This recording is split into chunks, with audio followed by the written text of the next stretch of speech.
place sometime before the birth of their first daughter Joan in September 1558. John's marriage to Mary came with significant financial benefits, as upon the demise of Robert Arden, his daughter inherited a large estate in Wilmcote called the Asbys, which enabled John to start buying up properties around Stratford-upon-Avon, such as the house and garden on Henley Street in 1556, where William was born 8 years later. At the same time as expanding his property portfolio, John was also forging a reputation as an important local dignitary in Stratford-upon-Avon, becoming an alderman, the equivalent of a city councillor in modern times, in 1565, and then a bailiff of the town in 1568, and finally in 1571 assuming the role of chief alderman and deputy bailiff. These were offices of such high repute that in the same year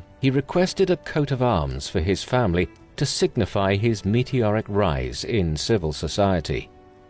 However, it was Mary Arden's father's status as a significant landowner in Warwickshire which allowed her husband John to advance within the societal hierarchy of Stratford-upon-Avon and the surrounding region after they married in the 1550s. She was named as an executor of her father's will in November 1556, which implied that, unlike her husband, she was literate and well educated by the standards of the 16th century. As such, it has been speculated that Mary was a considerable influence on young William's budding literary sense when he was growing up in the 1570s. William was far from her and John's only child. Their first daughter was a girl called Joan, who was born in 1558, but she died in infancy, as did their second child, Margaret, when she was just 5 months old in April 1563. Consequently, William was the oldest surviving child of theirs. 5 further children followed: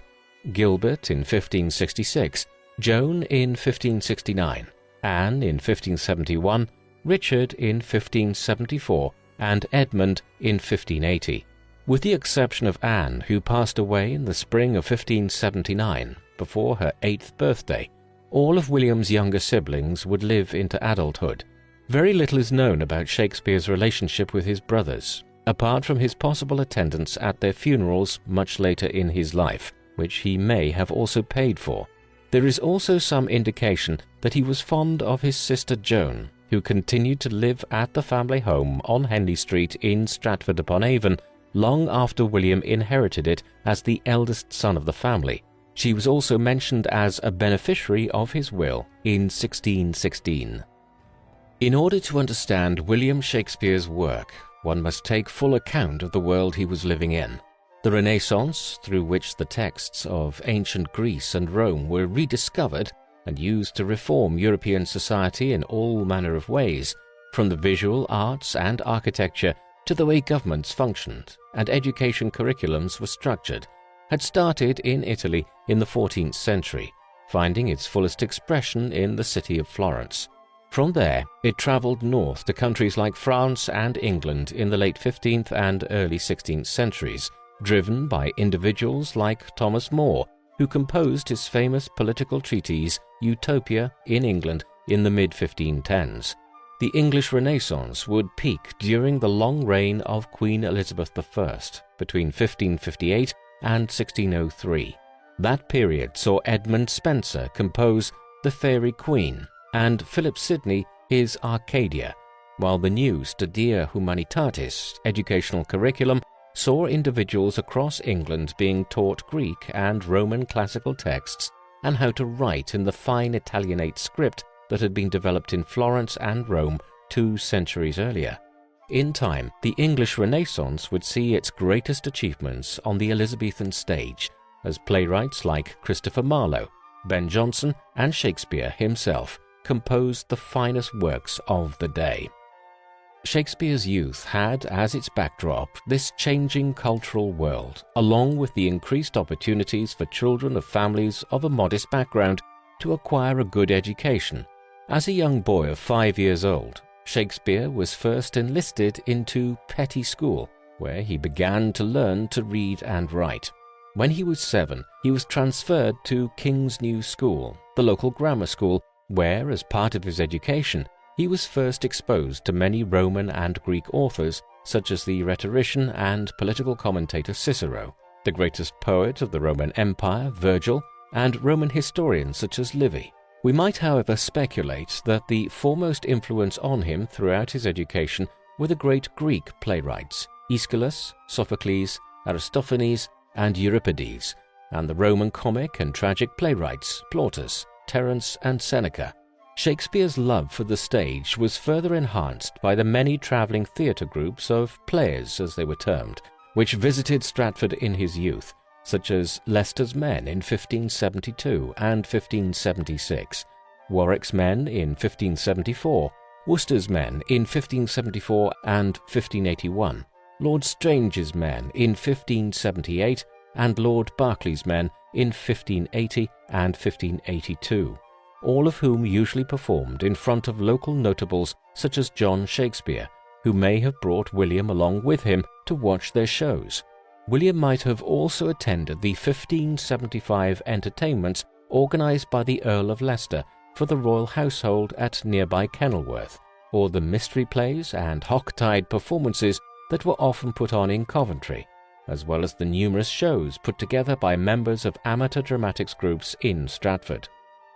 While William's love of the theatre was growing, his family's fortunes were declining. In the 1570s, John Shakespeare's business fortunes took a turn for the worse. In response, he turned to smuggling wool, the most significant commodity in the English economy at the time, while also engaging in usury, the practice of lending money for high interest rates, which was illegal for Christians across Europe in medieval and early modern times. He found himself in legal difficulty as a result of this activity, and by the end of the decade, John's finances were extremely precarious. In 1578, he was forced to mortgage many of his wife's properties, losing nearly all of the estate they had in 1580 after failing to repay lenders. This would deprive William of much of his inheritance, as John's stature in the community plummeted, beginning in 1576 when he stopped attending council meetings, and culminating in 1586 when he was stripped of his alderman title entirely.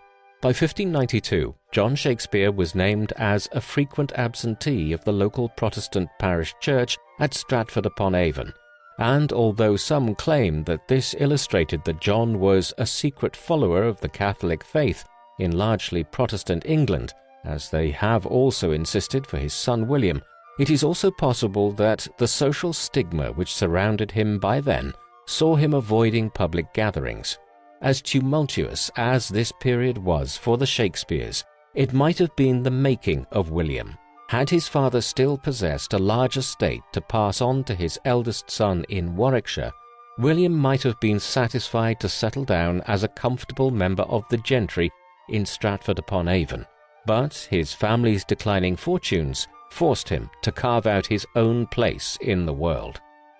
At 15 years of age in 1579, Shakespeare left grammar school. The years that followed are shadowy ones when it comes to evaluating his life, a common problem for the bard's life story. Despite his status as the greatest playwright of all time and the foremost figure of the English Renaissance, there is a surprising dearth of sources available for studying significant chunks of Shakespeare's life, in contrast to figures like Edmund Spenser and Philip Sidney, the latter of whom was a member of a leading political family from Kent and who moved in government circles, generating a lot of correspondence and historical records concerning him, which have survived down to the present day. The same cannot be said of Shakespeare, and so the chronology of his life has to be stitched together from fragmentary details. As we will see later, it is this lack of source material that has led to speculation for the last 4 centuries that Shakespeare did not write all of the plays which are usually attributed to him. Given the lack of information concerning his life, a number of theories have emerged concerning his further education and movements in the 1580s. Some have argued that he may have started performing in plays in the Midlands himself during these years, with John Aubrey, a 17th century writer, stating of Shakespeare that when he killed a calf, he would do it in a high style and make a speech, a reference to the common dramatic trope in which the actor would pretend to butcher a calf on stage. Another line of thinking places William Shakespeare as a schoolteacher in his early adult years, an argument based on a conversation that John Aubrey had with the son of one of Shakespeare's business associates, in which he states that Shakespeare has been, in his younger years, a schoolmaster in the country. This is a possibility at a time when an individual who was well educated could have become a tutor or teacher in a free school for a time without specific qualifications for training. What is beyond doubt, though, is that Shakespeare must have continued to improve his writing abilities and read voraciously during these years, as so many of his works are based on his detailed understanding of English history and medieval literature.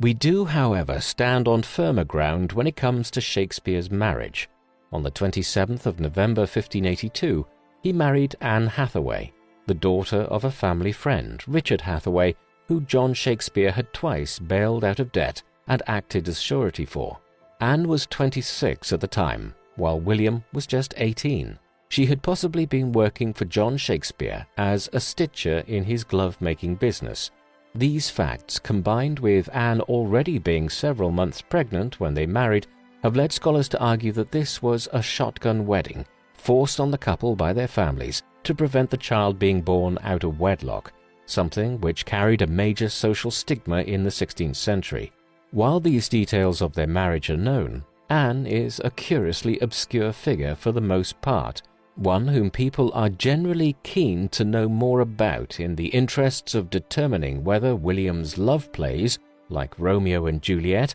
or his sonnets, were influenced by his relationship with her. She features in William's will of 1616, but little is known about her besides, other than the details of their children together. Their daughter, with whom Anne was heavily pregnant on the day of their marriage in the winter of 1582, was born the following year and was christened Susanna. Twins followed 2 years later, a boy named Hamnet and a girl named Judith. Tragically, Hamnet died in 1596 at 11 years of age from an outbreak of the bubonic plague in England, which even after the initial Black Death of the 14th century continued to ravage Europe periodically down to the 18th century.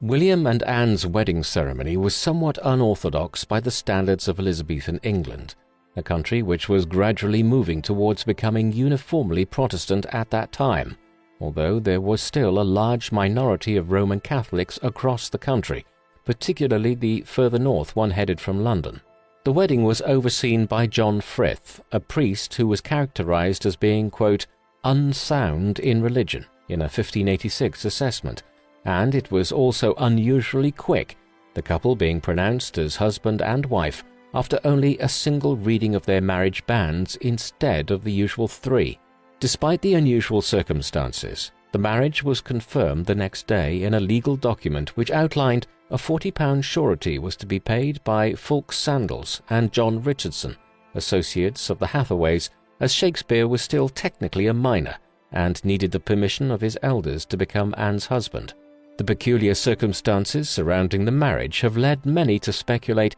that Shakespeare was a Roman Catholic, a supposition which is supported by the fact that his mother's family, the Ardens, were committed Catholics, leading to the supposition that so too was John Shakespeare. However, the evidence remains tenuous, and all that can be said for certain is that William seems to have conformed to the established Protestant Church during his lifetime.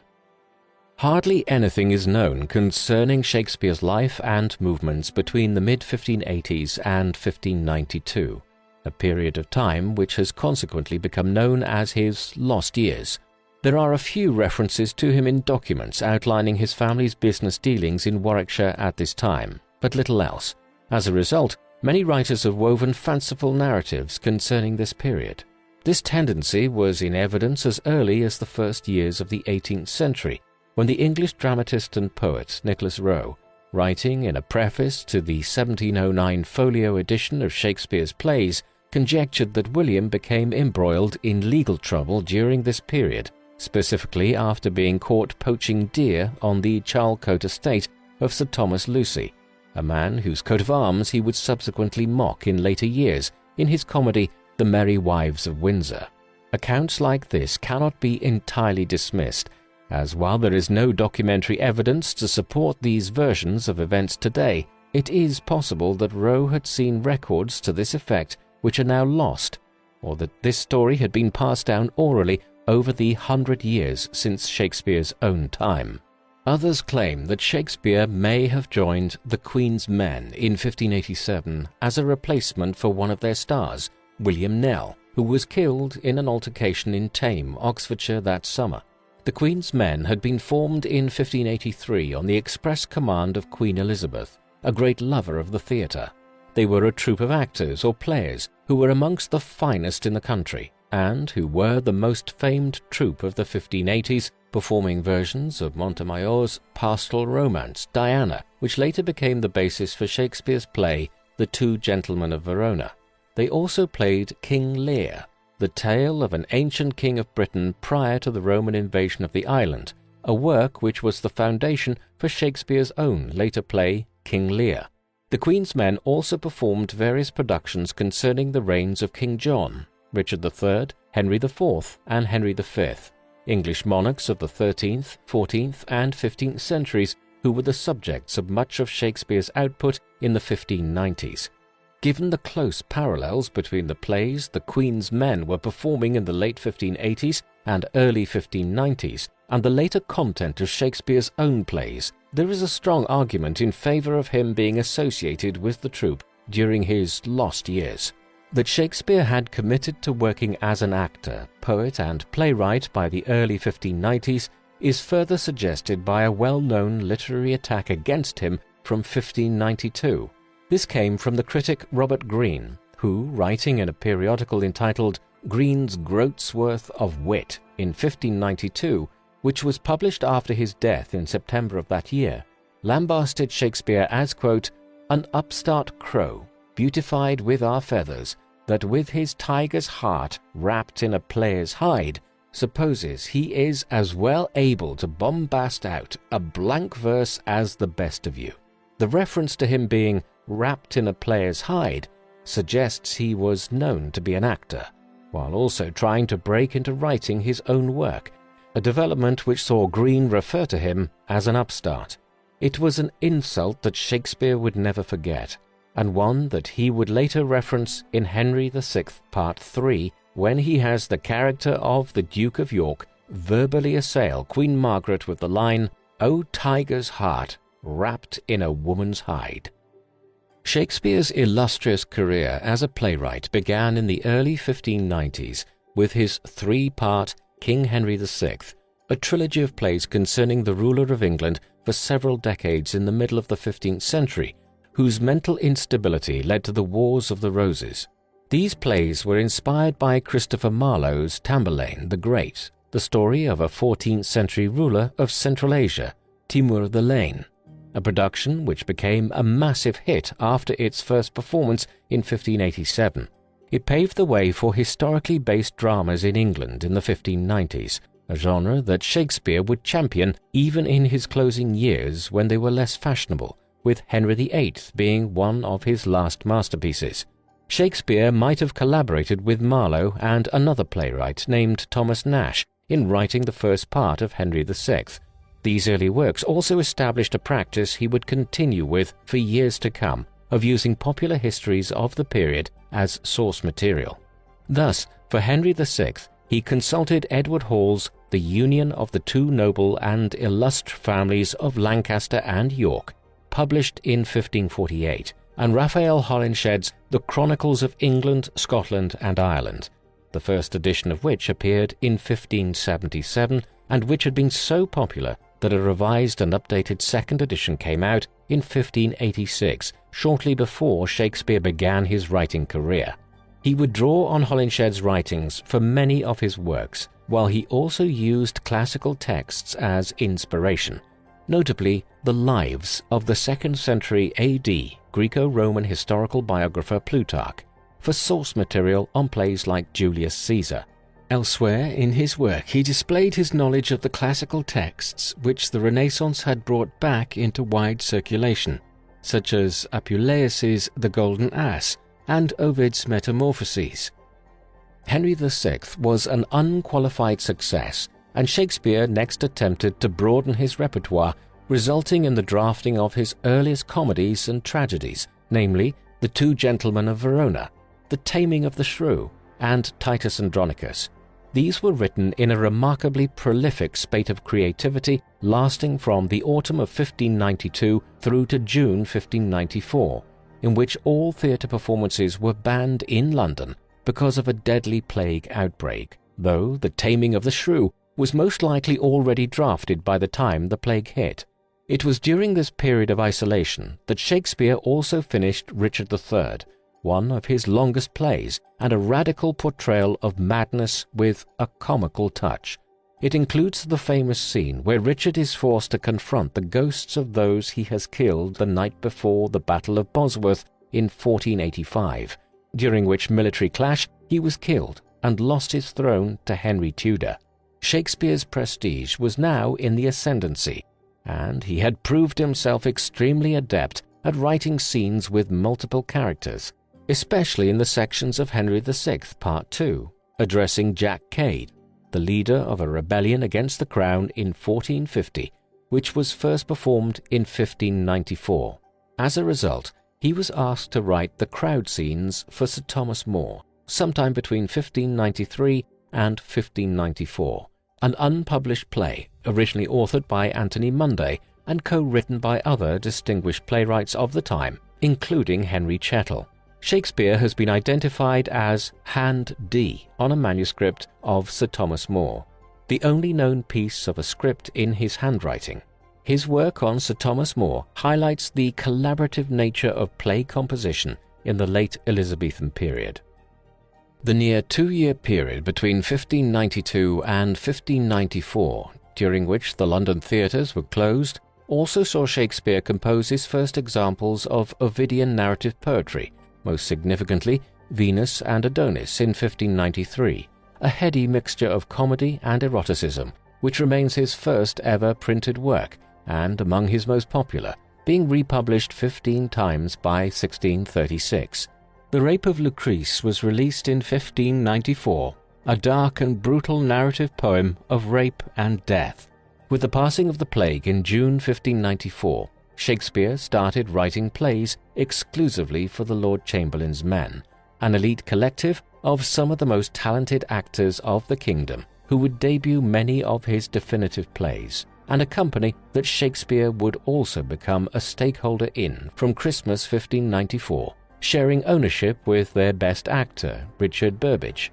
and the troupe's fool, William Kemp, an astute business move that would guarantee Shakespeare a regular income. It was also an unusual move, as Shakespeare's decision to stick loyally to just one theatre organization for many years was very unconventional for the time.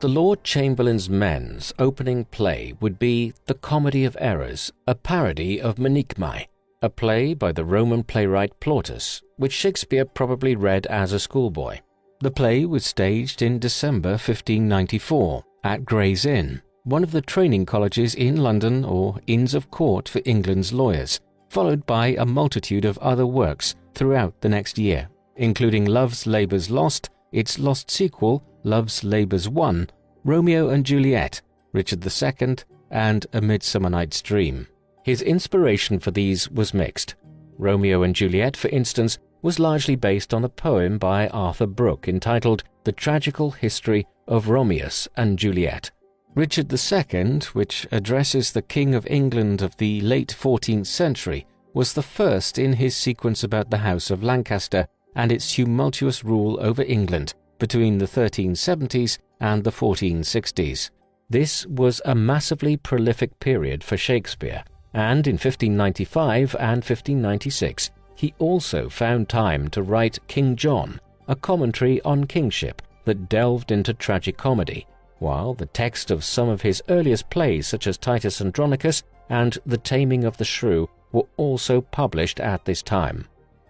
Between 1596 and 1598, Shakespeare continued to develop his repertoire. It was during these years that The Merchant of Venice was first staged, the tale of a Jewish moneylender named Shylock in the city of Venice, This is one of Shakespeare's most famous works, which includes also his most famous characters, in a play which defies categorization, blending elements of comedy, drama, as well as tragedy. This was also the time that Much Ado About Nothing, an exposé on the social pressures of marriage, first appeared, as well as plays on the reigns of Henry IV and Henry V, kings of England in the early 15th century. The latter contains one of the most well-known scenes from Shakespeare's entire repertoire, in which King Henry V, prior to the Battle of Agincourt against the French, addresses his troops as, quote, "We few, we happy few, we band of brothers,"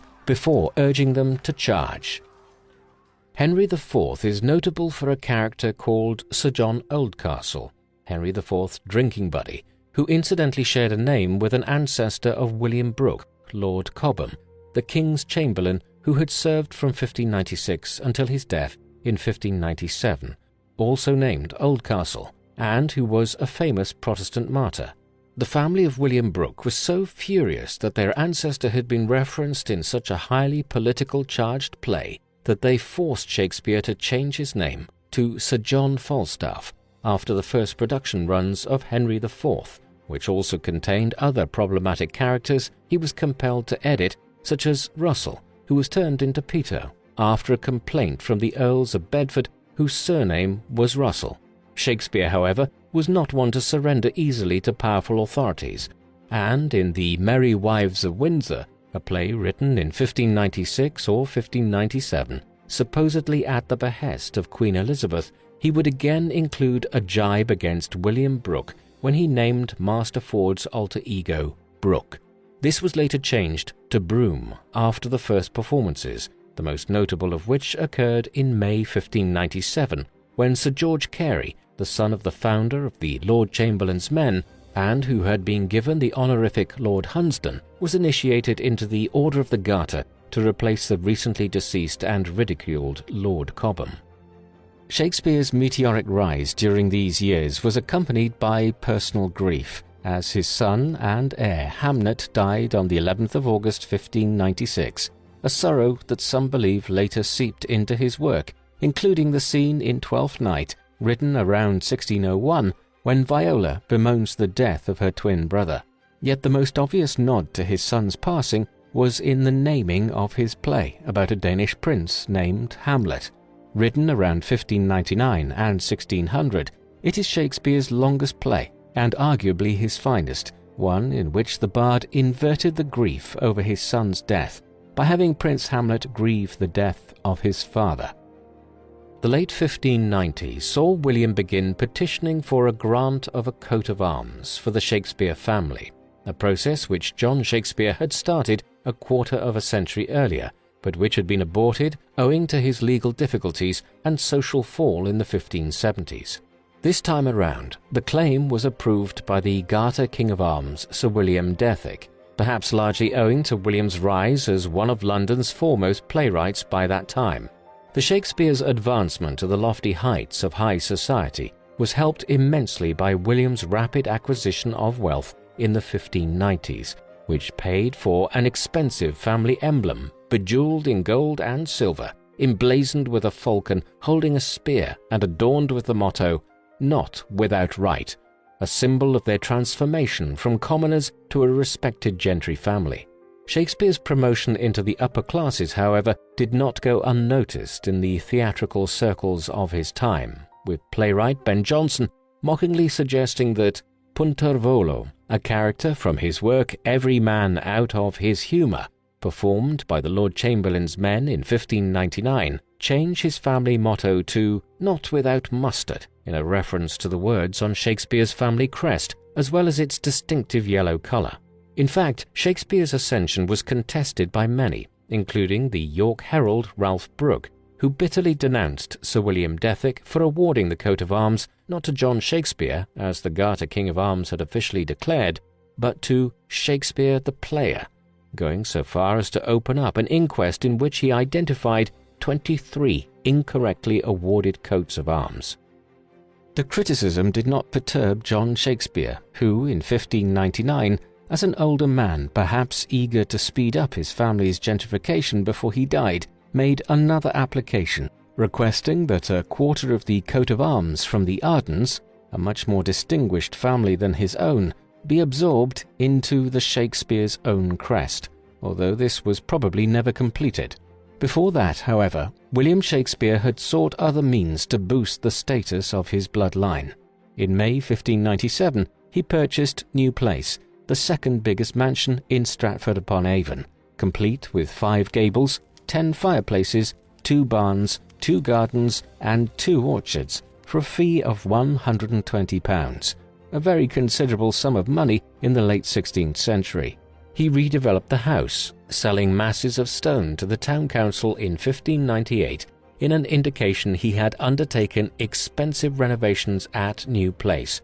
while in the following years he would further expand his property portfolio in his hometown, buying 107 acres of land in Old Town for the huge sum of £320 in May 1602, as well as obtaining a cottage on nearby Chapel Lane he would assimilate into New Place in September 1602. In 1605, he also invested £440 for a share of the local tithe or church tax, which would guarantee him a £60 return every year, an investment which he ultimately barely profited from in his lifetime.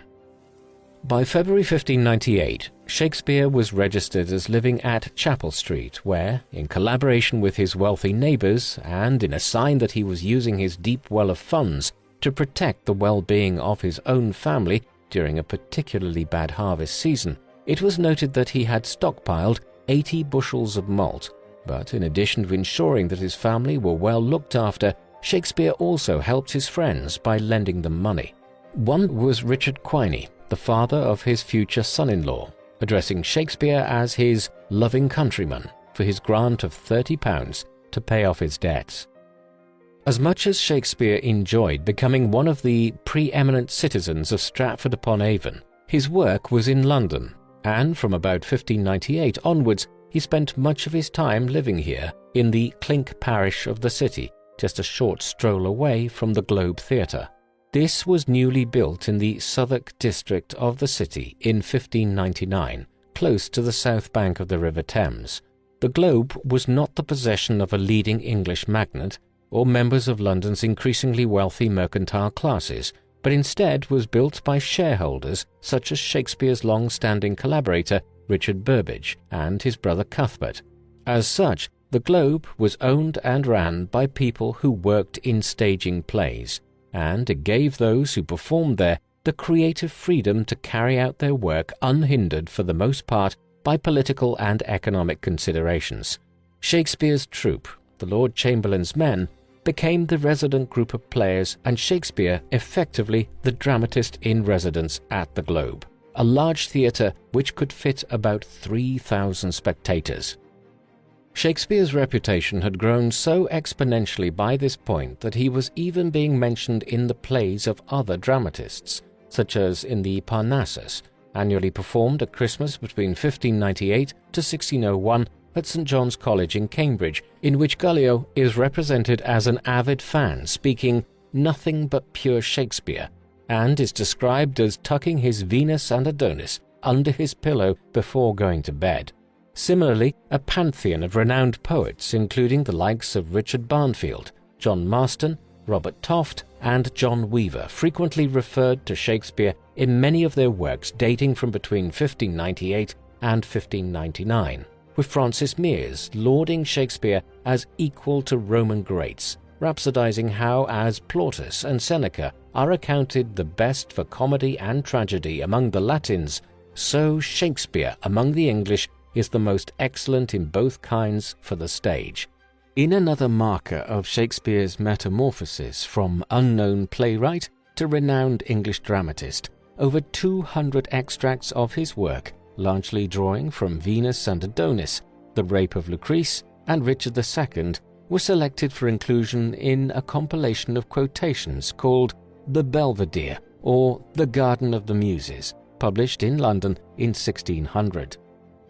With fame, however, came slander. For instance, a tale emerged in March 1602, told by John Manningham, a lawyer working for the Middle Temple Theatre, where Twelfth Night had been performed a month before, in which he avowed that Shakespeare had bedded a woman who had wandered backstage after falling head over heels for Richard Burbage as Richard II. Such tales might suggest that Shakespeare was known for his infidelity, something which many scholars have proposed might account for the passionate nature of his sonnets and some of his plays like Romeo and Juliet, given the seemingly dispassionate nature of his relationship with his wife Anne. In another rumour, it was claimed by Sir George Buck that Shakespeare had informed him that the anonymous author of George a Green, a play performed in London in 1599, was in actual fact a leading political figure of the day who had written himself into the play. Another sign of Shakespeare's distinction was the appearance of several bootleg versions of his own scripts, often erroneously written by admirers or by people looking to make a profit by producing pirate copies of his plays, which were frequently updated as newly corrected, augmented, and amended, as was the case with an edition of Romeo and Juliet from 1599, one which attempted to iron out the previous inaccuracies of a 1597 folio. The very fact that Shakespeare was purposely named on the covers of many of his published manuscripts, such as the 1598 edition of Love's Labour's Lost, Richard II, and Richard III, was another indication of his soaring esteem, since playwrights were not usually given the honour of being referenced on their published works. Indeed, Shakespeare's name carried such weight by this time that it was often employed as a useful advertising tool. Thus, we find a print version of a play called The London Prodigal being published in 1605, which sought to boost sales by falsely representing itself as a work of Shakespeare. Another example of this tendency comes from 1599, when a collection of poetry edited by William Jaggard also featured Shakespeare's name. Shakespeare was irked by Jaggard, a man, quote, altogether unknown to him, presumed to make so bold with his name. This charlatan had also, without permission, included 3 excerpts from Love's Labour's Lost and 2 other Shakespearean tracts. Nevertheless, Shakespeare did not allow himself to become distracted by the trappings of fame, moving on to another era after the completion of his English history plays, this time the Roman period, penning his next work, Julius Caesar, a tragedy crafted with the assistance of Plutarch's historical overviews and possibly the first play performed at the Globe Theatre on the 21st of September 1599, before authoring the humorous As You Like It in 1600, based on a Thomas Lodge romance of 1590 called Rosalind. This employed as one of its main locations the Forest of Arden, woodlands that occupy much of central England and from where William's mother's family had taken their surname. Finally, 1601 saw the first performance of Twelfth Night, one of Shakespeare's most popular plays ever since. Both it and As You Like It utilized the singing abilities of the latest member to join the Lord Chamberlain's men, Robert Armin, a multi-talented performer who was drafted in to replace Will Kemp, who left the company in 1599. It was around this time that Shakespeare also finalized Hamlet. Richard Burbage played the Prince of Denmark when it was performed at the Globe. Hamlet is a tragedy that was a heavily modified version of another play with the same name, written by Thomas Kyd in 1589. It features one of Shakespeare's most memorable female leads, Ophelia, whose death by drowning was a reference to a famous story that swept Stratford-upon-Avon in December 1579, in which a woman named Catherine Hamlet was found lying face down in a pool of water on the outskirts of the town. Right around the time he was finalizing the play and it was being prepared for the stage, Shakespeare found himself in some political hot water. In February 1601, Robert Devereux, 2nd Earl of Essex, a powerful nobleman who had been Queen Elizabeth's favourite and England's war leader in a conflict with Spain throughout the 1590s, but who had fallen from power in 1599, personally requested a performance of Shakespeare's play Richard II, a tale of treachery and usurpation in which King Richard himself is deposed. Just 2 days later, Essex tried to overthrow the government, Many questioned the political messages of Shakespeare's play as a result, so much so that in a later version in 1608 it was omitted entirely. Yet luckily for Shakespeare, this would be a mere blip, for he continued to have his plays performed at the royal court during the Christmas season for the remainder of Elizabeth's reign and into that of her successor, King James I, from 1603 onwards. In the 1600s, Shakespeare continued to live in London for the most part to carry out his work, moving north of the River Thames again in 1604 to a more expensive house near St. Paul's Cathedral. But while he lived there for much of the year, his wife Anne and children nearly always resided in the north in Stratford-upon-Avon, with William returning to his hometown for portions of the year when the Globe and the Lord Chamberlain's men were in the quiet season.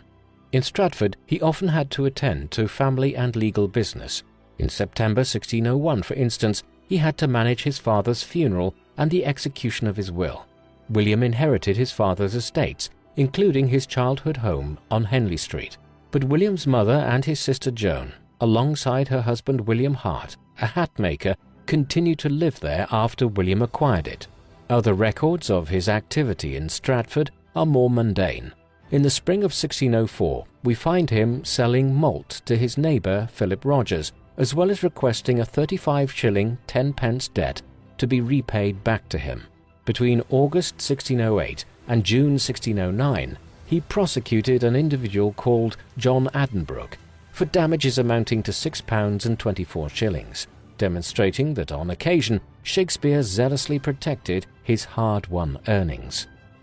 We might ask at this juncture, who exactly was the individual who lived this dual life, as one of the leading citizens of a small town in the West Midlands, as well as one of the country's most celebrated playwrights when in London? Shakespeare's personality is shrouded in mystery. This is because none of his personal correspondence has survived. The millions of letters which have survived from countries like England, which were composed in the 16th and early 17th centuries, were nearly all written by monarchs, members of their governments, and scions of noble families. They have survived down to the present day because these letters were deposited in state records offices or kept in family archives in the stately homes of earls and barons across England and other nations. By way of contrast, the correspondence of the gentry and common people of England in Shakespeare's time were generally not preserved in this way. Occasionally, we have letters which families kept as mementos through the generations,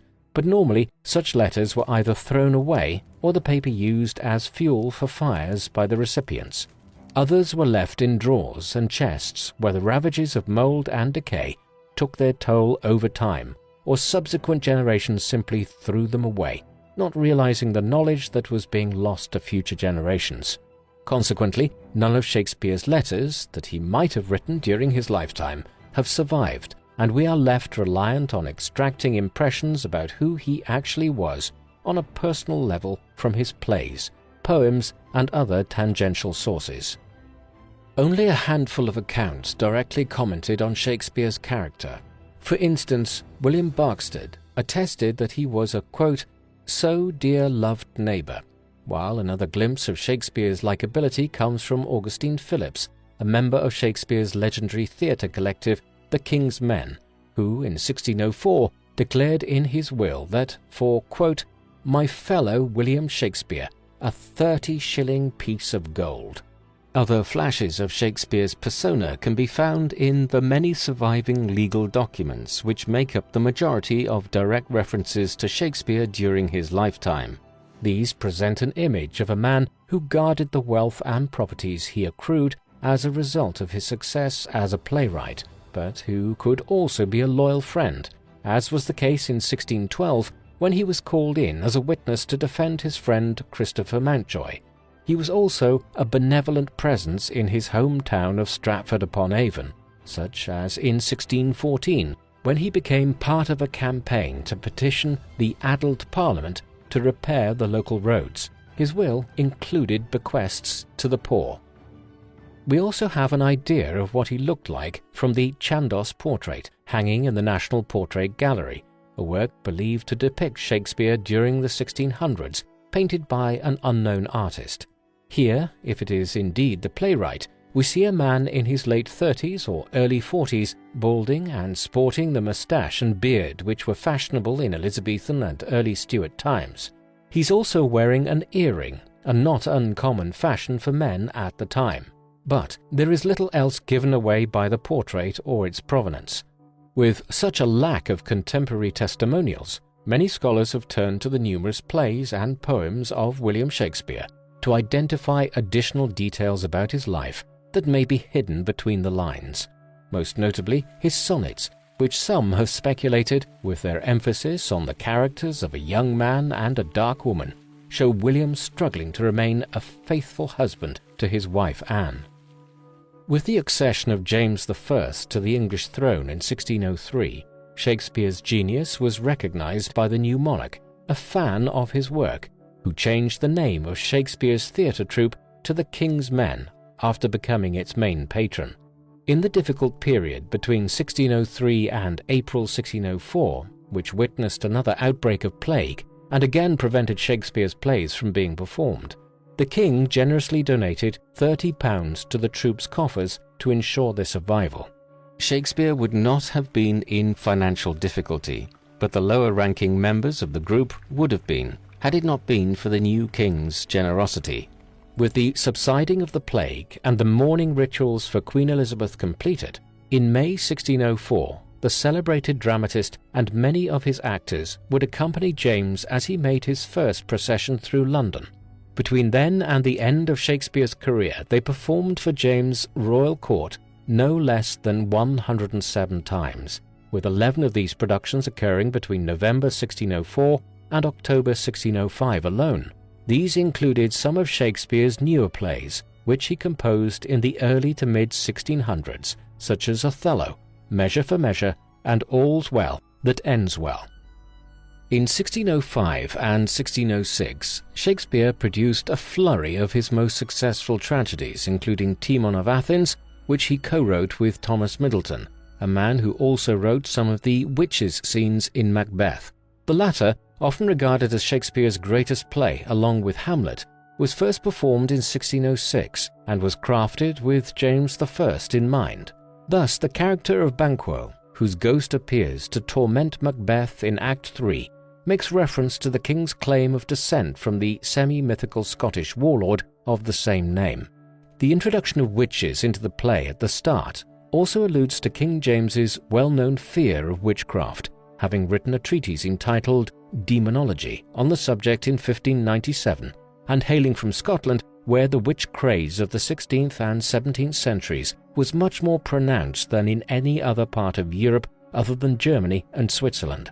Shakespeare was also brave enough to warn his benefactor about the dangers of a disunited realm in King Lear, which was first produced in 1606 as well. It was partly inspired by a famous news story in 1603 concerning a woman who was prevented from declaring her father, Brian Annesley, insane by her younger sister Cordell, who Shakespeare would transform into Cordelia. At this juncture, Shakespeare had become such a master storyteller that much of his output became very hard to pin down to a specific genre. For although Timon of Athens, Macbeth, and King Lear, the latter two of which relied heavily on Holinshed's chronicles, were viewed as tragedies, their lines and soliloquies were often spliced with many other styles, adding to the timeless nature of these particular works.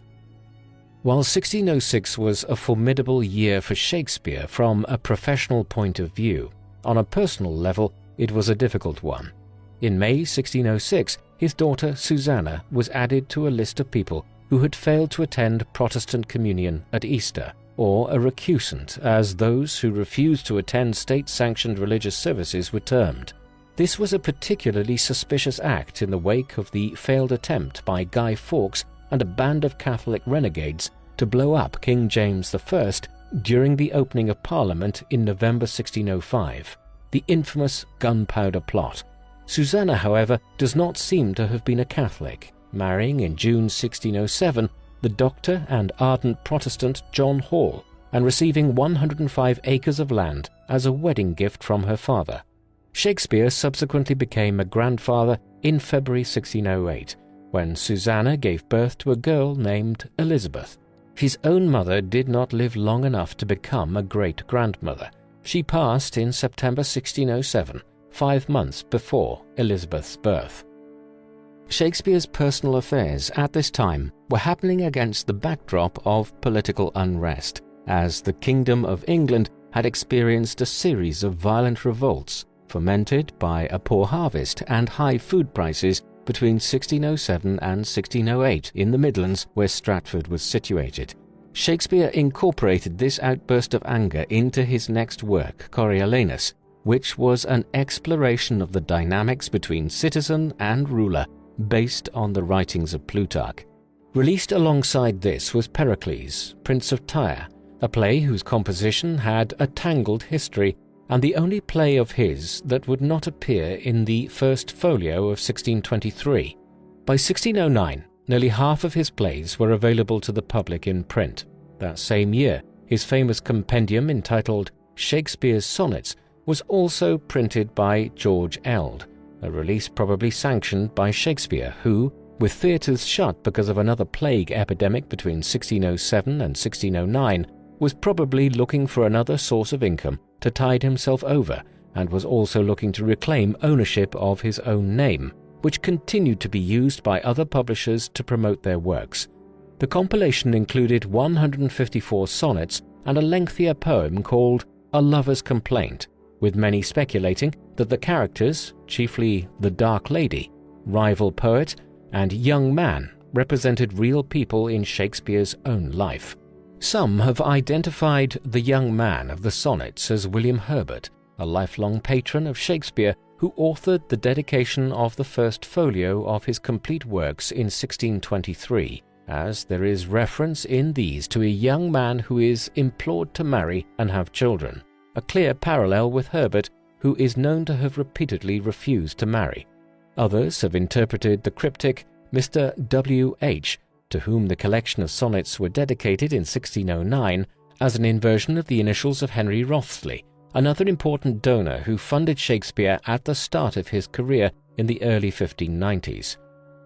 The late 1600s and early 1610s saw Shakespeare continue to enjoy widespread success as he entered his third decade as one of London's preeminent playwrights. Much of his work was now being performed at the Blackfriars Theatre, a lavish venue fitted with the most advanced stage equipment, which, although having less audience capacity, has significantly higher ticket prices since it catered to a more elite clientele. It was here from 1608 that the King's Men became resident artists after the Burbages acquired a controlling influence in the management of Blackfriars. Shakespeare debuted many of his later plays here, notably The Winter's Tale, a tragicomedy set both in the city and the countryside that borrowed heavily from the Green's 1588 Pandosto. Also Cymbeline, about a king of Britain in the period immediately prior to the Roman conquest, mirroring many of James I's ambitions for his realm.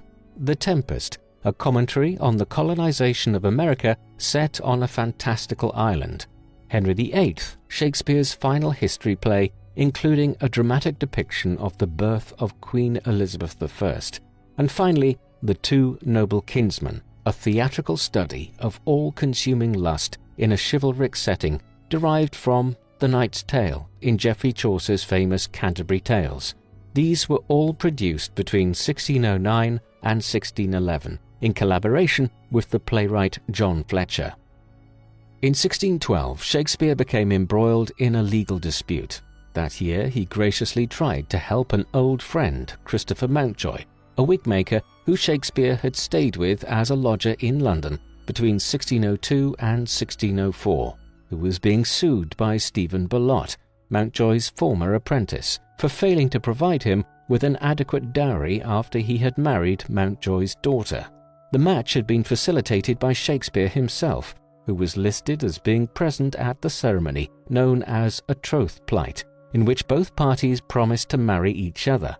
The dowry was a standard feature of early modern weddings, whereby the father of the bride paid the groom a sum of money to help the couple financially in married life. With Mountjoy's daughter passing away in October 1608, Bellotte maintained he was still owed £60 of the dowry, as well as £200 from her will, and so Shakespeare was called in to vouch for Mountjoy's integrity in a deposition that remains the closest record of how the elusive playwright may have actually spoken. Acting as mediating witness, Shakespeare described Bellotte as a very good and industrious servant, while noting how Mountjoy had treated his apprentice with a great goodwill and affection. However, ultimately, Shakespeare was not a particularly effective witness for either side, admitting that he had forgotten the amount of money pledged as the dowry, in addition to professing ignorance about the details of the Mountjoy will. In the end,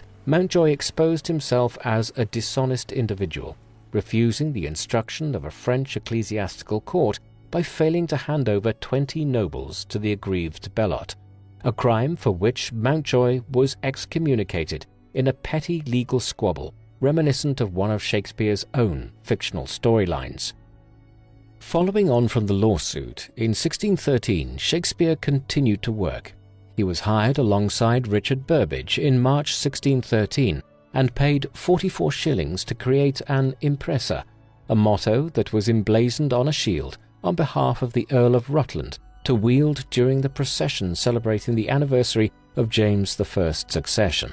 By this time, Shakespeare had started to invest in London property with 3 other individuals: John Hemmings of the King's Men, William Johnson, the landlord of the local Mermaid Tavern that Shakespeare frequented, and a man named John Jackson, who may have been an associate of Shakespeare's friend and brewer Elias James. The 4 men purchased the gatehouse of an abandoned Dominican monastery located close to the Blackfriars Theatre for £140, initially paying £80 and mortgaging the rest of the amount.